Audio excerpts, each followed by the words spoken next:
मनुष्य के पतन होने के दो ही कारण हैं, ध्यान रखिएगा। पहला स्त्री का अपमान और दूसरा अभिमान। अगर आपको इसके उदाहरण में देखना है तो देख लीजिएगा, रावण, कौरव, कंस। रावण ने माता सीता का अपमान किया, विध्वंस हो गया। कौरवों ने द्रौपदी का अपमान किया, विध्वंस हो गया। और कंस ने देवकी का अपमान किया, विध्वंस हो गया। और अगर आप इन कथाओं को पढ़ेंगे तो कंस ने भी देवकी के केशों को पकड़ा है। केशों को जब आकाशवाणी हुई, अस्यास्त्वाम अष्टमो गर्वा हन्तेयाम वैसे बोधा, कि हे दुष्ट, जिस बहन की तू विदा करने जा रहा है ना, खुश हो रहा है, उसी का 8वां लाल तेरा काल होगा।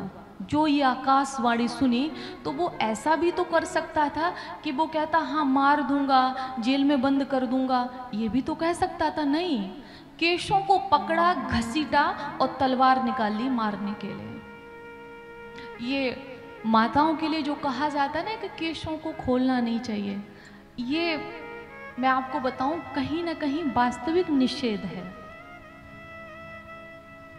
मैंने जितना पढ़ा है, जब जब कुछ अशुभ कार्य हुआ है तो माताओं के केस खुले हुए हैं। द्रौपदी का अपमान हुआ, केस खुले हुए थे। सावित्री के पति की जब मृत्यु हुई, जो सत्यवान सावित्री की कथा को मैं आपको सुनाऊंगी किसी दिन, महाभारत में वो भी आई हुई है, तो उस समय जब उनकी मृत्यु हुई तब भी उनके केस खुले हुए थे।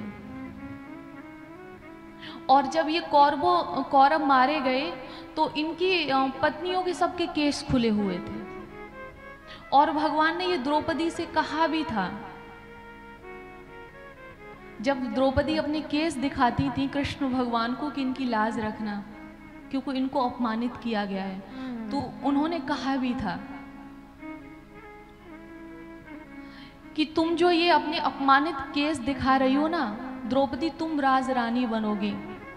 और कौरव की पत्नियों को तुम्हारे तो खोले गए हैं, लेकिन कौरवों की पत्नियों को मजबूर होके केस खोलने पड़ेंगे, क्योंकि कौरवों का विनाश हो जाएगा, ये भगवान ने कहा था। तो इसलिए मैं नहीं कहती कि आप बांध के रखें या खोल के रखें, लेकिन जो कहा जाता है वो मैंने आपको बताया।